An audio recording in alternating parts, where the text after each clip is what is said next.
Hello and welcome to another Win Daily Show. This is the third time you've all seen me tonight. Hopefully you're all the same people and we're getting more and more of your friends to come along. And don't worry, I have a fourth showing here all night. But today, or I guess now, I'm with Sia, I am with Joel, and we are talking some PGA. We're talking the Safeway Open. Sia, how you doing tonight, man?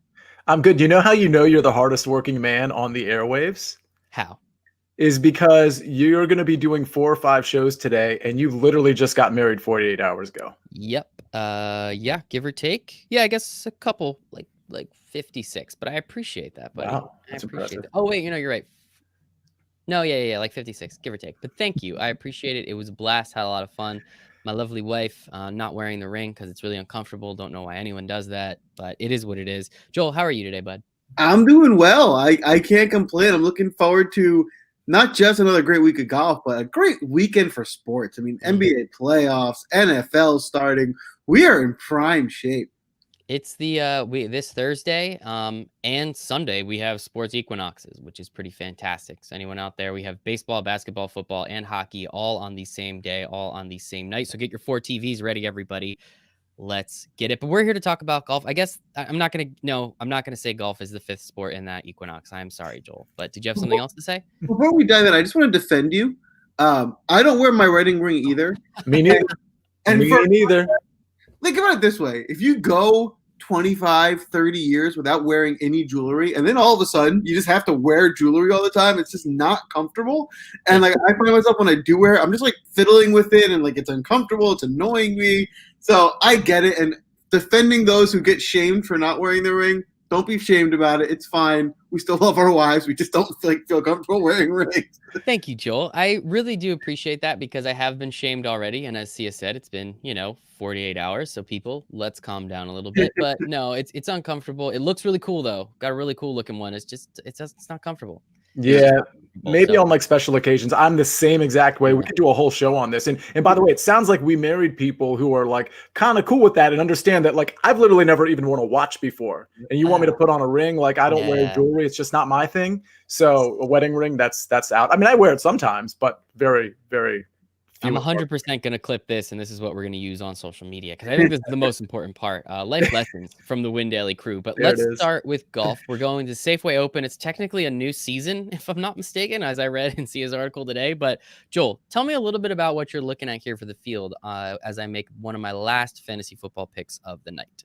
Yeah, so the big thing I think to keep in mind for this tournament is as soon as you pull up a DraftKings page and you start looking at sellers, you'll notice the first name at the top is Siwoo Kim. Now, no disrespect to Siwoo Kim. He's a good golfer. But very rarely is he the highest priced, most expensive golfer in a slate. So it tells you it's a different type of field.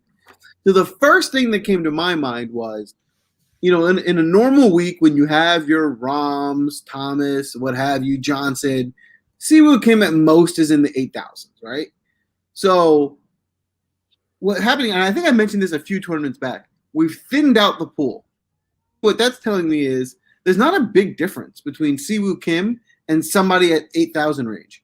So if you're paying up, it's really more to be different, in my opinion, than it is necessarily because you think that's the best golfer, because there's not a big difference between these guys from 10,000 down to 7.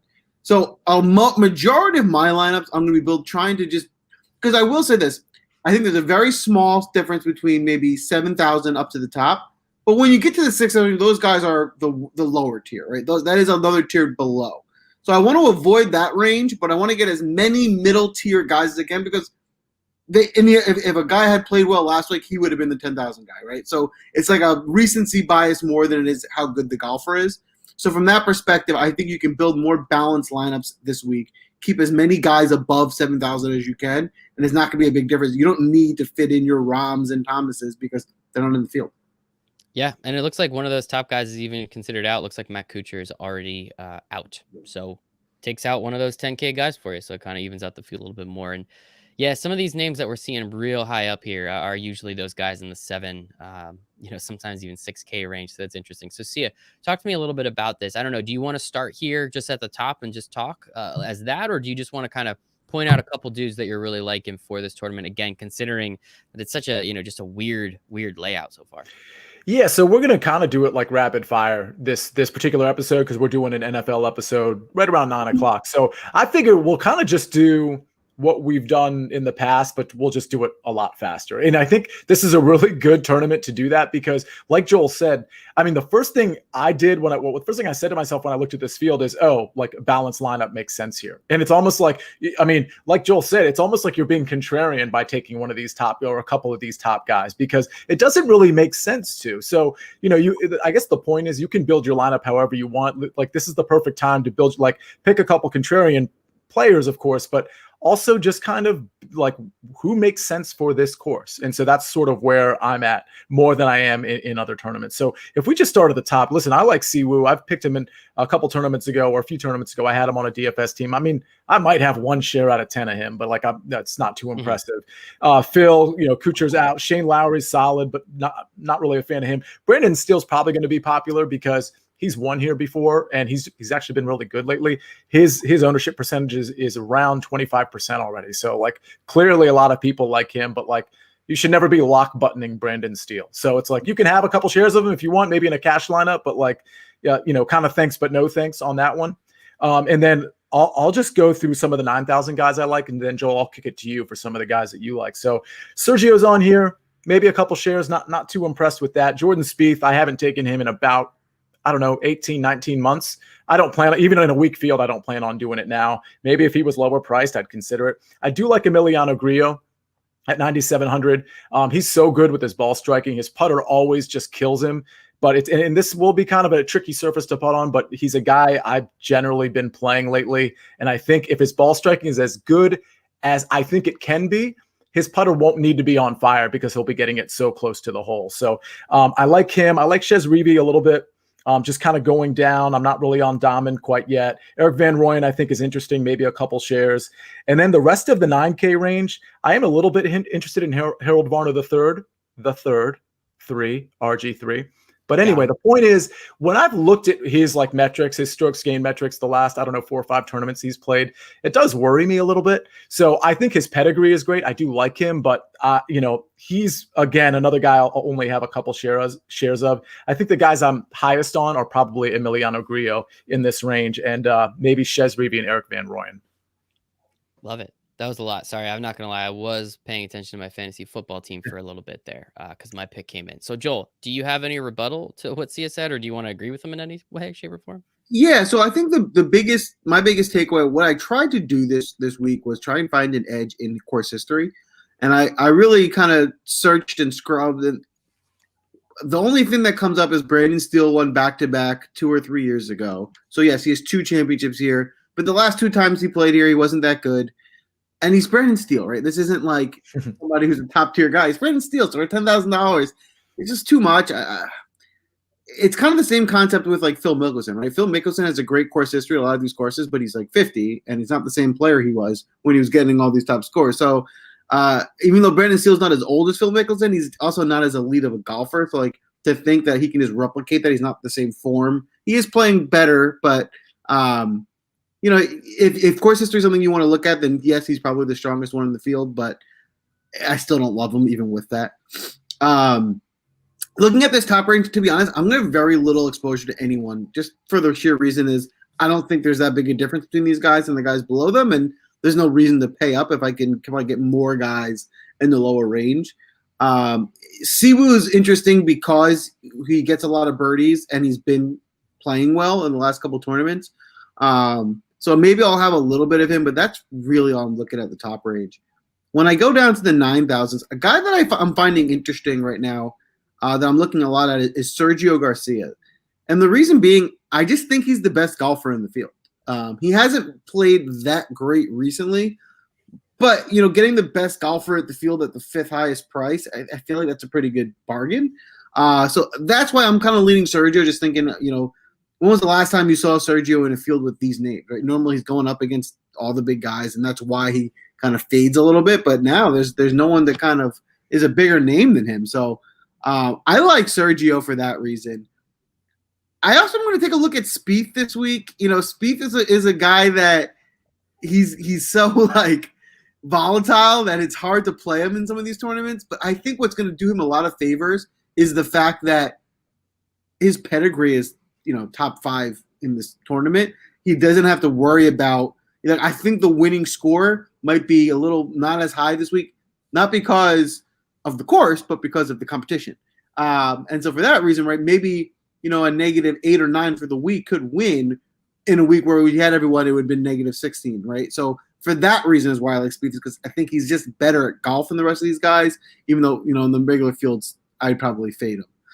I'm with Sia on Grillo. I think he's just, I think 1, his game fits this course. And 2, he's in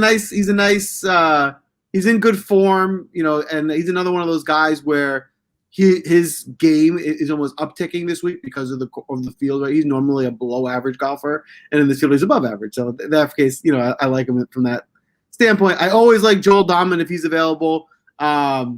Obviously, I like him a lot better at 6,600 than at 9,000, but he's one of those guys that for DFS purposes, right? He's volatile. He's always getting a lot of birdies, and that's how you win. So keep this in mind as well. Even if you don't want to play him for the whole weekend, keep him in mind for Showdown. So like one of my things is always with Showdown is Palmer, right?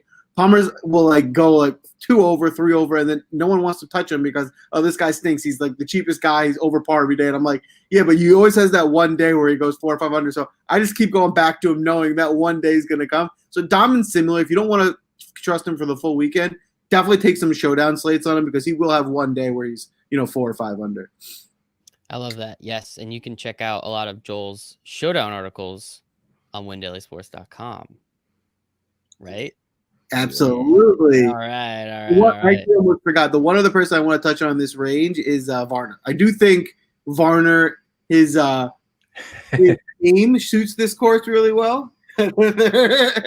his game suits this course really well. So from there, I like him. And similar to the other guys that I'm mentioning, he's a good golfer, right? And I think he's being in a weaker field like this is going to do him a lot of favors. I like that. Yeah, it's weird, man. Some of these guys, you said, some of these guys that we're talking about here in this 9K range, usually we're like, yeah, this is kind of, this is where you can find a lot of value. Well, not this week. And I think that's one of the weird things. Obviously, we just had a huge last few weeks for all of the top guys in the world, essentially, and seeing what they were able to do. And now some of these other guys are trying to make a little bit of money. Shout out DJ as well. We did not, we didn't give him any love at the beginning. I know, we've made fun of him multiple times. We've made a lot of money on him multiple times. And, shout out to him for taking home 15 million. Paulina needs the money. So I do want to, I'll toss it actually back to you, Joel. So as you said, you're really kind of fading a lot of this top end. There's obviously a few guys you like. You'll play some of them, this, that, the other. How are you, I guess, is this 8K range where you're really going to start kind of hammering home a bunch of your lineup, get 3-ish, 4-ish guys from this range, probably closer to 3 guys from this range to really, fill the meat and potatoes in the lineup? For sure. Yeah. So majority of my lineups so far have looked typically 2 guys in the 9K range, 3 guys in the 8K, and then kind of filling in, what I have salary wise from there. So from the 8K range, so Henrik Norlander is a guy that I like. Like, I think I like him more than I should. Like, I'm above him, from exposure point. And so that's kind of telling me to kind of maybe shy away from a little bit. I'm definitely going to have some exposure to him. He did hit a point earlier this summer where he was hot. And so I was talking a lot about him, and he was feeling that he's cooled off. And sometimes when you cool off, you got to, I'm kind of leaning to maybe it's time to stay away, right? Maybe he'll pick it back up later in the year and we'll go back to him. So I'm not like, if this was a month ago, I would probably be playing 90% Norlander. I think he's in a bit of a downslope trajectory. So I'm probably going to still be playing him, but probably more like 20-25%. Yeah, we put some money on Henrik Norlander a couple weeks ago too. We did, and we didn't win. So So we learned our lesson, and now we're no longer. No, well, in fairness, yes, we put some money on him a couple weeks ago on the podcast. We didn't win. However, I've won a lot of money betting on him earlier than that, so It balances out. Yes. So another guy in this range, I like Tyler Duncan. I know this is one of Sia's boys. Sia always is on Duncan, so I do like him this week. He's another one of those guys that can get you a lot of birdies. So from a DFS standpoint, you can as long as he makes the cut, you can survive him going 2 or 3 over one day, as long as he has his 2 or 3 days where he goes really low. A guy to definitely keep your eye on is Bud Cauley. I don't know if you guys remember 2 tournaments ago, he came out hot, and he was like the leader or top 3 in the first round. He cooled off a little bit, but that was in a major tournament with all the big names. So he's a guy that can compete. So from that standpoint, I like him. And then I'm gonna have my eye on Glover. I think Glover is probably one of the better golfers in the field at this price point. I think he's a good value. I love it. Sia, how do you like this 8K range? So this is, I think, where you're going to win your tournament to some degree. This is where, I think the upper shelf of golfers are from a value standpoint. I'll just start off with Cam Davis. I think Cam Davis is great. I mean, he's great off the tee. He's getting better on approach. He's just a guy that's been hot lately. I think his last 4 or 5 tournaments, he's been pretty much on fire for a name like Cam Davis. So I'm going to have a lot of shares of Cam Davis. Sam Burns is another guy I like. He's another guy that people think, oh, he's just long off the tee. But if you actually look at his last, 4 or 5 tournaments, he's really been improving on approach as well. So he's got the length that you'll want in this tournament, but he also is developing that approach game. So I actually I would have no issue if you started your team with Cam Davis and Sam Burns. I mean, you'll have the money to take a higher guy, and that's fine. But I like those 2 guys quite a bit. I like Norlander too. And I agree he has cooled off. Maybe that's the time to take him. He has showed enough upside over the last, since the restart to think to yourself, okay, this guy has the game. It's just a matter of when he actually puts it out there. So, I'm lesser on Henrik Norlander than I am Sam Burns or Cam Davis, but I like Norlander to some degree. Of course, I like Tyler Duncan. Shout out to Sicily Kid, because that's just as much his guy as it is mine, if not more his guy. He's been all over Tyler Duncan. I have this in my article. I think it's Tyler Duncan. I'm going to check right now. Yeah. Over the last 13 tournaments that Tyler Duncan has played, he's lost strokes ball striking once. 1 tournament out of those 13, he's lost strokes ball striking. He's just one of those names. He's very consistent, and he's just one of those guys that is finally sort of priced up to some degree. But 8,400 in this tournament, that's not really priced up, right? So Danny Lee's my guy, but he withdrew. But those are the guys. I'm not really on Mark Hubbard. I kind of was on him initially, but for the research, I'm off him. And honestly, Lucas he's been so underwhelming lately that I'm just going to stay away from him. But I just don't see the upside with Lucas Glover, whereas I do see it with guys like Duncan, Norlander, Cam Davis, and Sam Burns. And so, I agree with that. So the thing with Glover that I would say is this. Glover usually doesn't have that upside. He's not a guy that gets you top 5s and 10s, but he's consistent where I like him to get 20, 30. He'll be good, maybe not great, but he's always pretty good. So from that standpoint, think about what you're playing, right? So if you're playing a smaller tournament, a cash game, Glover's a good play. He's going to be a plus player. GPP, you probably don't want to play Glover because he's probably not going to get you high enough to score in a GPP tournament. Yep. Yeah. And we're trying to take down the Millie Maker, so no. But not necessarily. I mean, honestly, I barely enter the Millie Maker. I'm in 3 max in single entry tournaments more than I am that. So that's solid advice. Yeah. And I don't actually think there's a Millie Maker this. Actually, surprising this week. So that not only is it not a Millie Maker, so that usually if they don't do a Millie Maker, they'll do 500. They're not even doing 500. The highest this week I think is 200, which is the first I've seen that ever. So yeah, why are we even doing this, guys? Let's just move to NFL at this point. Because they're giving away millions and millions of dollars for NFL this week. I think that might be DraftKings a little bit of a problem there. All right, so again, the 7K range is gigantic. Oh my goodness, I'm not even going to try and count how many dudes are just 7,500 and under. It looks like half the field. This field is also huge. Did I not realize this field is 150 people deep? It looks like. Jesus. Well, we're back to normal full field events, so wow. This is a normal. Yeah, I guess it's that what happened 30 was 2 weeks ago. Yeah, that 30 field event did something to my brain. I think that's what it was. And the week before that was only 70 because of kept getting smaller and smaller. So we've been a couple weeks of smaller fields, and now we're back to normal. So it feels like whoa. Yeah, it looks like too many people, but most of them are 6K. So Sia, let's start with you on the 7K range. We got about 10 minutes left till we hop out of here, and my fantasy football turn is up. So let's see what kicker I get. I'll toss it to you, Sia. Talk to me about the 7K range. Okay, everybody needs to stop playing in leagues with kickers, by the way. Defenses are good, kickers are bad. Let's just kickers I know you're in it. You said a bunch of 50-years-olds that don't know what they're doing, so that's fine. No idea. It's hysterical. But recommend that next year. Right. Okay, so the 7K range, I honestly wasn't that impressed with it. I'm going to try to live in that 8K range and kind of just see where the chips fall, maybe grab a couple 6K guys. But of the 7K guys that I like, Cameron Tringali is interesting. He's by the way, Sergio Garcia, that was such a smart comment you made, Joel, about Sergio Garcia. I just want to note, he's going to be under 15% owned. You can pretty much bank the fact that he's going to be under 15% owned. So for a guy who pedigree-wise, and his recent form isn't awful, at least if you go from like the restart on, or if you just take this last year, that 12, 13% guy who could win this thing, and he's so, under the radar right now, it really makes sense to grab Sergio. So I'll definitely be adding a couple shares of that. But Cameron Tringal is interesting. He's very popular. He's shaping up at around 20% ownership. I normally like Tringali, and he's actually competed in some events as of late.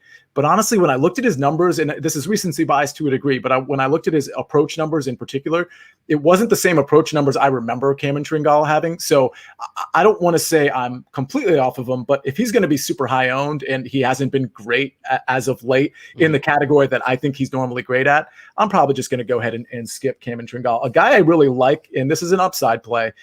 So these upside plays have low floors, of course. Luke List. I think Luke List has been pretty great lately. I mean, his putter usually fails him. I mean, you could say that about 3/4 of this field, but Luke List putter at times is like really bad.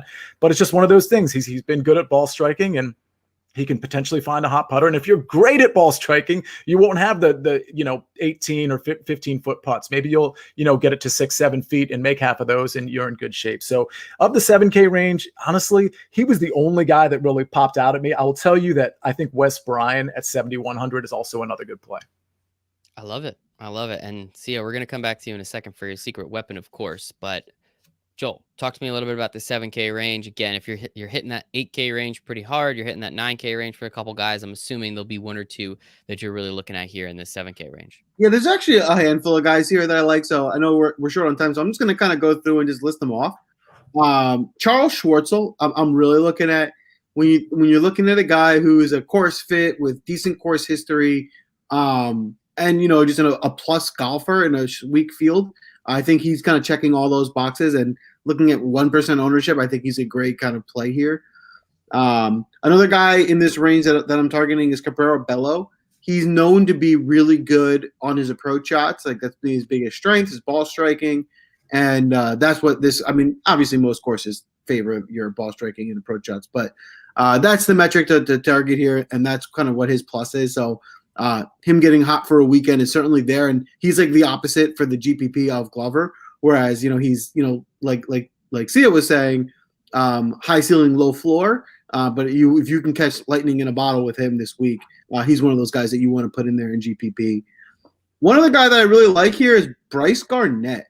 Bryce Garnett actually does have a decent course history. He's probably the only other guy other than Steele that I could find him and Schwartzel were the guys I could find some course history on that were successful. And he's I think he's underwhelmingly. I think he's under the radar. I think he's a better golfer than he gets credit for. He's usually competing.